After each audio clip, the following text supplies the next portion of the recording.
देशाच्या स्वातंत्र्यापासून सांगली जिल्हा आणि सांगली लोकसभा मतदारसंघ हा काँग्रेस पक्षाचा बालेकिल्ला राहिलेला आहे। महाराष्ट्राला आणि देशाला अभिमान वाटेल असं अत्यंत दूरदृष्टीचं कौतुकास्पद असं नेतृत्व हे सांगलीच्या भूमीने महाराष्ट्राला आणि देशाला काँग्रेस पक्षाच्या विचारातून दिलेलं आहे। आणि म्हणून ह्या काँग्रेस पक्षाच्या जिल्ह्यामध्ये ह्या काँग्रेस पक्षाच्या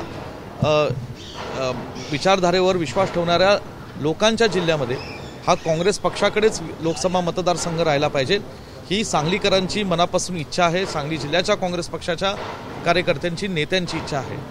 महाविकास आघाडी ही एकत्रितपणे आली, देशातील जातीयवादी शक्तींना रोखण्याकरता आज महाविकास आघाडी एकत्रितपणे लोकसभेची निवडणूक लढते, याचा आनंद आहे। परंतु सांगली जिल्ह्याच्या जागेवर इतर कुठल्याही महाविकास आघाडीच्या घटक पक्षाने या ठिकाणी अधिकार सांगण्याचा काहीही कारण नाही आणि हा मतदारसंघ हा काँग्रेसकडेच राहणार आहे, हा काँग्रेसकडे ठेवावा ही अशी आग्रहाची विनंती आणि मागणी अत्यंत ठामपणे आम्ही जिल्ह्यातल्या सर्व नेत्यांनी काँग्रेस पक्षाच्या कार्यकर्त्यांनी एक दिलाने एक विचाराने आम्ही या ठिकाणी महाराष्ट्रातल्या काँग्रेस पक्ष श्रेष्ठींकडे आणि दिल्लीतील काँग्रेस पक्षाच्या श्रेष्ठींकडे केलेली आहे आणि ही जागा काँग्रेस पक्षाकडे राहावी याच्यासाठी आम्ही ठाम आहोत। ज्या चंद्रहार पाटलांचा जिल्हा परिषद निवडणुकीमध्ये सांगलीची जागा चंद्रहार पाटील यांना पाहिजे आहे, पूर्वापार आहे, पण एक चर्चा अशी की जालन्याच्या बद्दलची जागा काँग्रेसला मिळाली नाही। मला कुठल्या जागेच्या बदली महाविकास आघाडीने काय करावं हा महाविकास आघाडीच्या अंतर्गत ज्येष्ठ नेत्यांचा प्रश्न आहे,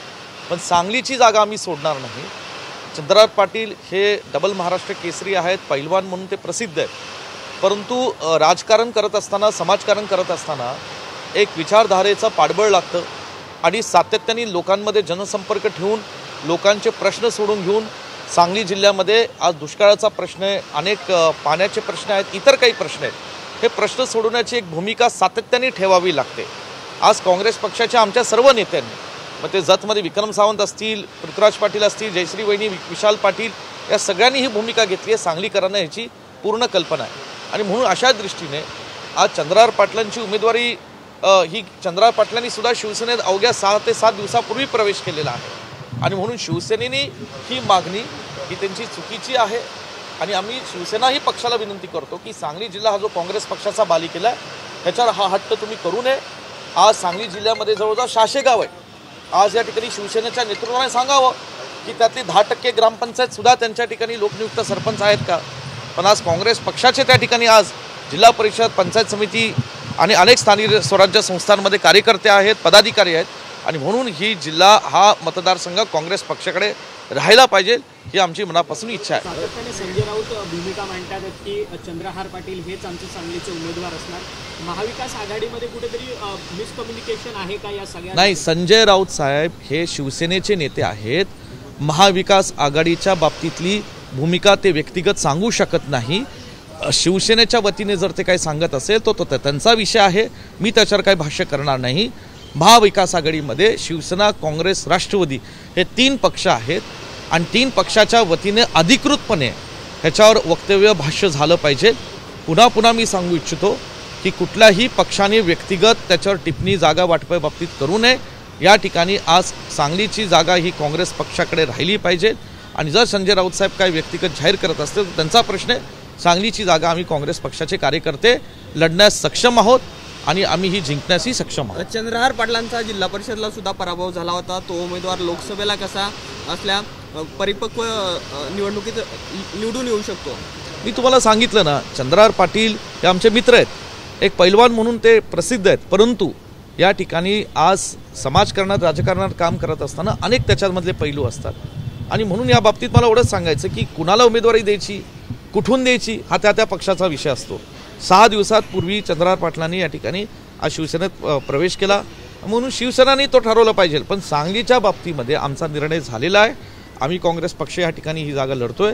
आमची विनंती आम्ही आदरणीय खरगे साहेबांना, के.सी. वेणुगोपाल साहेबांना, रमेश चेन्नीताला साहेबांना, थोरात साहेब, नाना पटोले साहेब यांच्याकडे केलेली आहे। माझ्या माहितीने राज्याचं नेतृत्व काँग्रेस पक्षाचं आदरणीय थोरात साहेब, नाना पटोले साहेब, पृथ्वीराज चव्हाण साहेब आमच्या पाठीशी खंबीरपणे उभे आहेत आणि सांगलीच्या लोकांच्या भावना या जोपासण्याकरता, सांगलीच्या भावना, कार्यकर्त्यांच्या भावना जोपासण्याकरता ही सांगलीची जागा काँग्रेसकडे राहील असा विश्वास त्यांनी आम्हाला दिलेला आहे. परंतु तीनही पक्षामध्ये तडजोड सुरू आहे. तर तडजोड करताना जर सांगलीची जागा सोडावी लागली तर तुमची भूमिका काय असणार? नाही, निश्चितपणे बघा, मी ती भूमिका आम्ही आमच्या लोकांना घेऊन ठरवू. परंतु मी पुन्हा सांगतो, आज आम्ही टोकाची जरी भूमिका घ्यावी लागली तर आम्ही घेऊ, परंतु ही जागा काँग्रेस पक्षाकडे राहिली पाहिजे हे आमचं ठाम मत आहे. सर काही तेढा निर्माण नाही होणार. नाही, बघा, महायुतीच्याही सगळ्या जागा 48च्या डिक्लेअर झालेल्या आहेत का? तिकडेही 3 पक्ष आहेत, इकडेही 3 पक्ष आहेत. आणि म्हणून या ठिकाणी माझी विनंती अशी आहे की ह्या बाबतीमध्ये की कुठे ना कुठे 10% काहीतरी जागांमध्ये शेवटच्या क्षणापर्यंत ही ओढाताण चालू असते आणि ते आम्ही समजू शकतो. शेवटी महाराष्ट्रात आज महाविकास आघाडीचे 3 पक्ष एकत्रित एका व्यापक मोठ्या हेतून एकत्रित आलेले आहेत.